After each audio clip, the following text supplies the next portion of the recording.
Ashika Motors வந்து பாபு பேசுகிறேன். BS6 sensor பைக்கை எப்படி செக் பண்ண போகிறோன்னு வாங்க பார்க்கலாம்.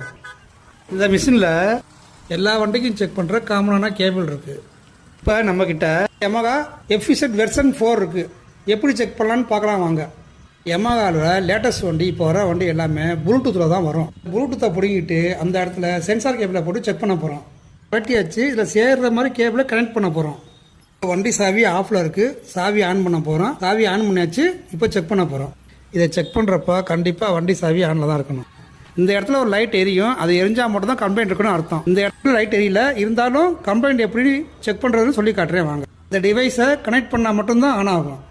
இப்போ பிடுங்கியாச்சு, டிவைஸ் ஆஃப் ஆயிடுச்சு. இப்போ கனெக்ட் பண்ண போகிறேன், டிவைஸ் ஆன் ஆயிடுச்சு.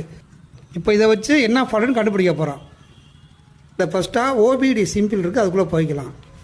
எல்லா சென்சாரும் இப்போ ஸ்கேன் ஆகிட்டு இருக்குது.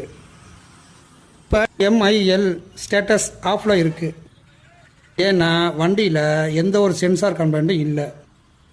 இருந்தாலும் செக் பண்ணி பார்க்கலாம் வாங்க. இப்போ அதுக்குள்ளே போய்க்கலாம். ரீடு கோடுங்கிறத கிளிக் பண்ணிக்கலாம். கரண்ட் TDC அதுக்குள்ளே போய்க்கலாம். வண்டியில் எந்த ஒரு சென்சார் கம்ப்ளைண்ட்டும் இல்லை. அதனால் நோ ஃபால்ட்டுன்னு காமிக்குது. வரும்போது செக் பண்ணி காமிக்கிறேன். நன்றி, வணக்கம். ஆசிகா மோட்டார்ஸ் வந்து பாபு.